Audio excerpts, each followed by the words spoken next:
फसिया please मुझी गाल बुझ, प्लीज मुझी गाल बुझ। मां तुझी काब गाल थी ॿुधण चाहियां। फसिया हिकड़ो भेरो मूंखे सफ़ाई जो मौको त ॾे। सफ़ाई ॾियण लाइ तो वटि रहियो ई छा आहे वसीम? फसिया फसिया मूंसां हिकु भेरो मिल, मां तोखे सभु कुझु ॿुधाईंदुसि। मूंखे तोसां नाहे मिलणो, जेको बि चवणो आहे हींअर चओ। मां मायरा सां मोहब्बत नाहे। हाँ असां हिक ॿिए खे सुञाणींदा ज़रूर आहियूं, पर शायद वो दिल ही दिल में मूंखे चाहण लॻी, पर मां उनखे नाहे चाहींदो। मां रुगो तोखे चाहींदो आहियां फसिया, रुगो तोखे। कूड़ न ॻाल्हि वसीम, तू आपी सां मोहब्बत जो इतराफ़ करे चुको आई, वो पापा जे साम्हूं। मूंखे सभु ख़बर आहे। फसिया मां मजबूर हो, कमज़ोर होस ॾाढो। फसिया मूंसां हिकड़ो भेरो मिल त सही, मां तोखे ॿुधायां थो सभु कुझु। इलाही देर थी चुकी आहे वसीम। पापा ता बिधी जो रिश्तो सॼी दुनिया जे साम्हूं तय करे छॾियो आहे। हाणे कुछ भी नथो थी सके, कुछ भी न थी सके तो छो नथो थी सके? मां इन रिश्ते का इनकार करे छॾींदुसि ऐं मां इहा नौकरी बि छॾे ॾींदुसि ऐं पोइ असां ॿई हितां थोरो परे हलिया वेंदासीं। ऐं आपी जो छा थींदो वसीम? उनखे कहिड़ी ॻाल्हि जी सज़ा पई मिले? उनजो कहिड़ो कसूर आहे? उहा पहिरीं बि धोखो खाई चुकी आहे।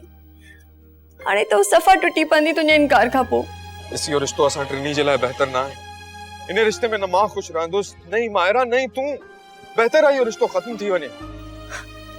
मां नथी ॼाणा, मूंखे हाणे कुछ भी समझ में न पियो अचे। मूंखे हाणे तो ते एतबार बि नाहे रहियो। तू धोखेबाज़ आहीं वसीम। तू हिकड़े वक्त में केतिरो दिलू तोड़ींदे। हाँ मुंहिंजी भेण सां मोहब्बत जा कूड़ा वाइदा करे हाणे मूंखे बेवकूफ़ पियो करी। मां छो तो ते भरोसो कयां? हाँ ॿुधा, तू मुंहिंजी मजबूरियन खे ईअं न समझंदी आहे, तोखे ॿुधाइणो ई पवंदो। फसिया तुंहिंजी भेण हिकु नफ़्सियाती मरीज़ आहे। वो मूंखे हासिल करण लाइ कुछ भी करे सके थी। हुन मूंखे हासिल करण लाइ मूंखे ब्लैकमेल कयो हो। छा ब्लैकमेल? ये तो कहिड़ियूं ॻाल्हियूं पियो करी वसीम? इहो सच आहे फसिया, प्लीज मुंहिंजी ॻाल्हि जो यकीन कर। न मूंखे तो यकीन आहे। मुंहिंजी भेण ईअं करे नथी सघे। ईअं ई आहे, इहा ई हक़ीक़त आहे। तू कूड़ पियो ॻाल्हाई वसीम। आपी ते इहो इल्ज़ाम हणी तू पंहिंजे पाण खे मुंहिंजी नज़रुनि में अञा किराए रहियो आहीं। तू एतिरो किरी सघीं तो? मूंखे यकीन भी न पियो अचे। इहो इल्ज़ाम न आहे फसिया, हक़ीक़त आहे। अच्छा अगर इहा ही हक़ीक़त आहे ऐं तू मूंसां मोहब्बत थो करी ऐं तोखे पंहिंजे कैरियर जी भी परवाह नाहे, त पोइ हींअर जो हींअर इन रिश्ते खां इनकार करे सघी तो इहो? मूंखे थोड़ो वक्त खपे। तोखे अञा भी वक्त खपे वसीम? मुंहिंजी प्रॉब्लम समझण जी कोशिश कर। मां हींअर इनकार नथो करे सघां। तो साबित करे छॾियो आहे वसीम। तोखे मूंखां वधीक पंहिंजो कैरियर अज़ीज़ आहे। मूंखे हाणे कॉल करण जी कोशिश न कजा, सब खत्म थी वियो सब। फसिया हेलो,